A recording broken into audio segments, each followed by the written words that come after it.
Students, हमने पिछले video में आपको सेल से संबंधित बताया था। अब नेक्स्ट है इलेक्ट्रोड विभव। इंग्लिश में कहेंगे इसे इलेक्ट्रोड पोटेंशियल। इलेक्ट्रोड पोटेंशियल क्या है? हम ये देख रहे हैं एक हाफ सेल है। तो एक इलेक्ट्रोड जो है वो जिस धातु का है, जिंक रॉड, और उसी धातु का सॉल्यूशन है zinc ZnSO4 zinc sulphate solution. तो इलेक्ट्रोड विभव या क्या है? जब किसी धातु की छड़ को उसी धातु के विलयन में डुबोया जाता है तो धातु और विलयन के मध्य विभवांतर पोटेंशियल उत्पन्न हो जाता है। इसे इलेक्ट्रोड विभव कहते हैं तथा इसे ई से प्रदर्शित करते हैं। ये ई से प्रदर्शित करते हैं। इलेक्ट्रोड विभव को प्रभावित करने वाले कारक। तो इलेक्ट्रोड विभव को प्रभावित करने वाले कौन से फैक्टर्स हैं? इसमें नंबर 1 है धातु तथा उसके आयनों की प्रकृति पर। मतलब जो मेटल्स है और उसके आयन्स, उनकी प्रकृति, उनकी नेचर पर निर्भर करता है। विलयन में आयनों की सांद्रता, जो भी सॉल्यूशन है उनका में आयनों की सांद्रता मीन्स कंसंट्रेशन कितना है, तो कम है या अधिक। उत्पन्न गैसीय पदार्थ के दाब पर, जो गैसीय सब्सटेंस हैं प्रोड्यूस हो रहे हैं उनके प्रेशर पर।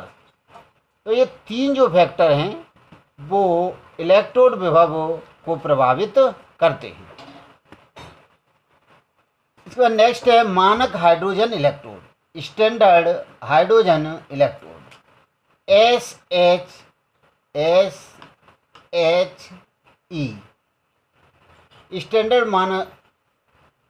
स्टैंडर्ड हाइड्रोजन इलेक्ट्रोड, इसमें एक प्लेटिनम तार कांच की नली में बंद होता है तथा इसमें प्लेटिनम पत्ती फॉइल जुड़ी रहती है।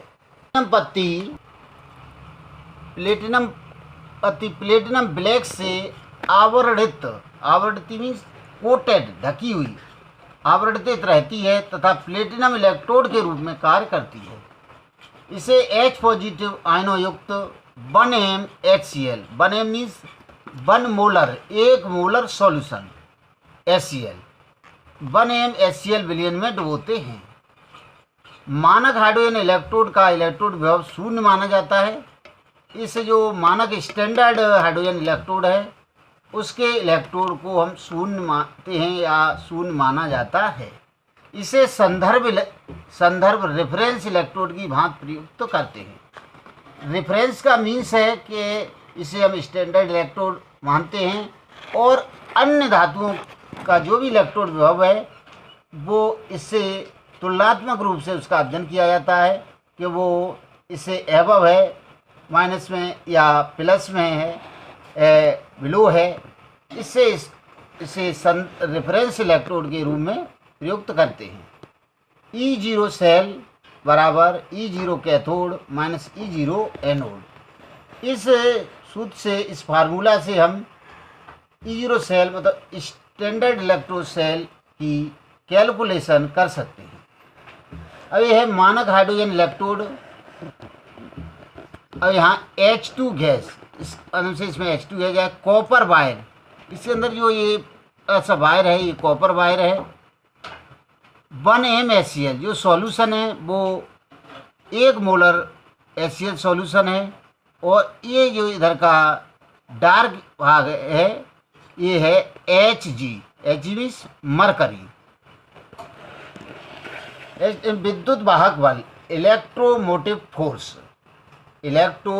फोर्स, इसे संक्षेप में कहेंगे EMF। इलेक्ट्रोमोटिव फोर्स संक्षेप में हुआ EMF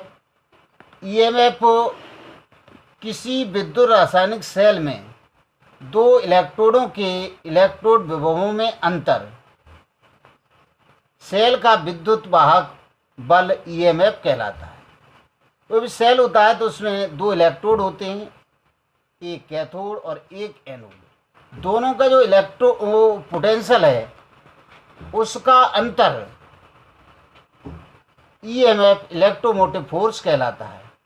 E0 cell equal to E0 cathode minus E0 anode, E cell बराबर E0 right minus E0 left.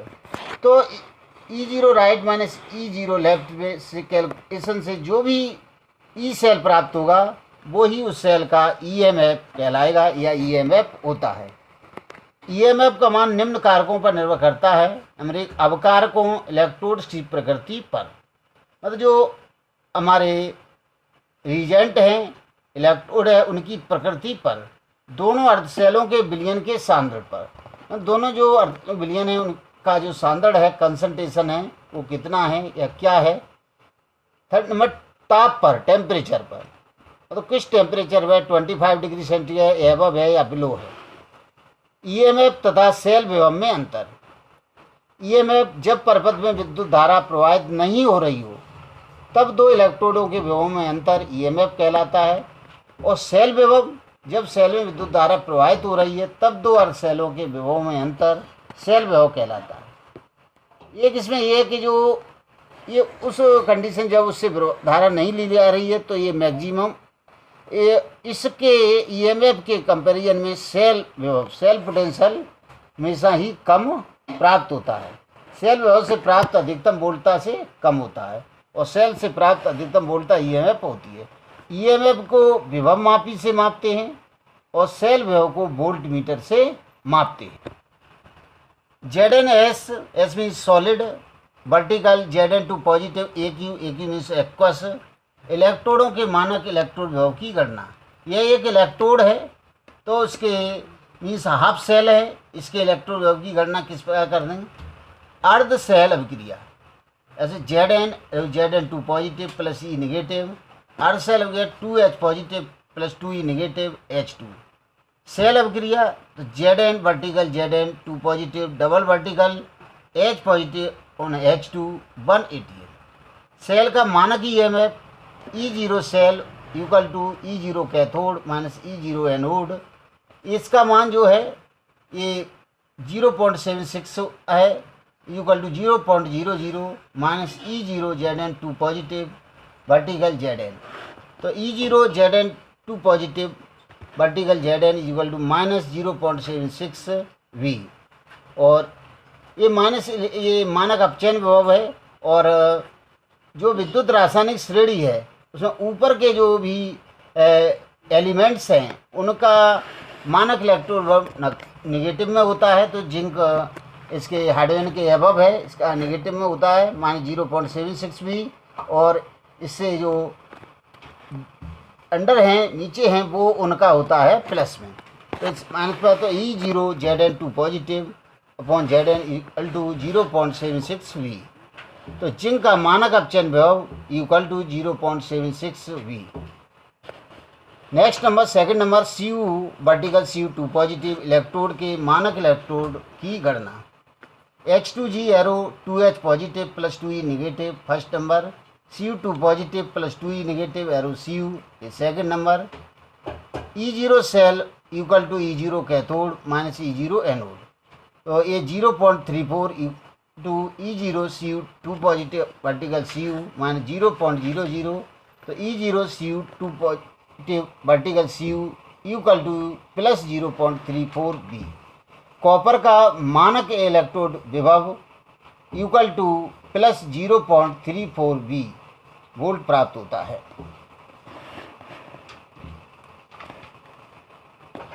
निम्नलिखित सेल का ईएमएफ ज्ञात कीजिए। इस सेल दिया है Zn vertical Zn2 positive 1M, double vertical Cu2 positive 1M और Cu। ये दिया है कि Zn2 positive vertical Zn equal to minus 0.76 V और E0 Cu2 positive Cu equal to plus 0.34 B। यहाँ पर सभी धातुओं की सांद्रता 1M मीन्स 1 मोलर है। तो EZn equal to E0 Zn, मतलब ये स्टैंडर्ड इलेक्ट्रोड हो गया, इक्वल टू माइनस 0.76 V और E C U equal to E zero C U equal to plus 0.34 V.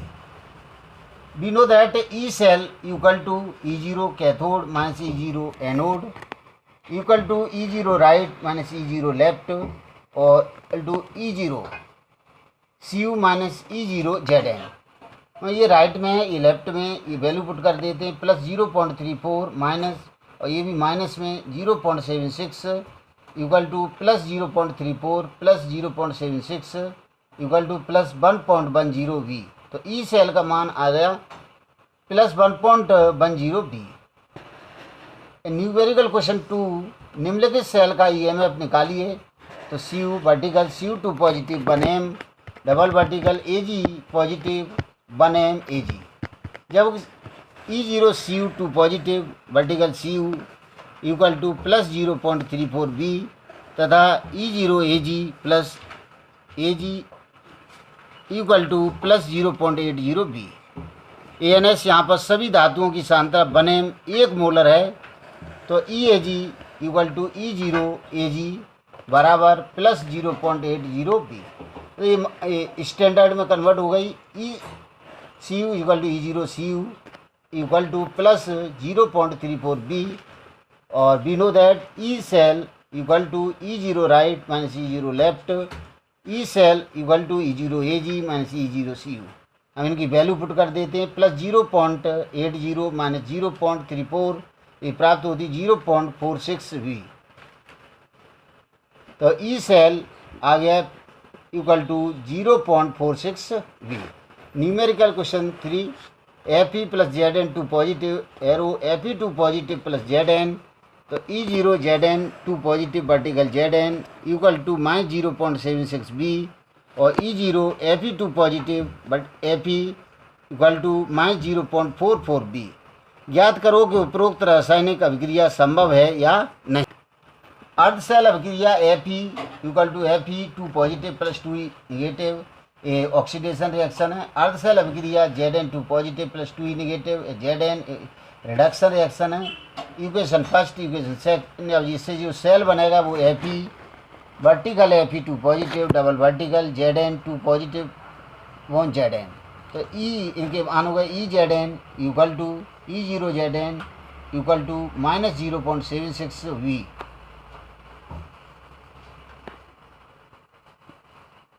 और E F E equal to E zero F E equal to minus 0.44 V volt. तो equal to E zero Z N minus E zero F E value put कर देंगे equal to minus 0.76 minus और ये minus 0.44 minus 0.76 plus 0.44 equal to minus 0.32 V. E cell का मान है minus 0.32 volt. ई cell का मान सदा धनात्मक होता है, अतः यह क्रिया संभव नहीं है. ओके.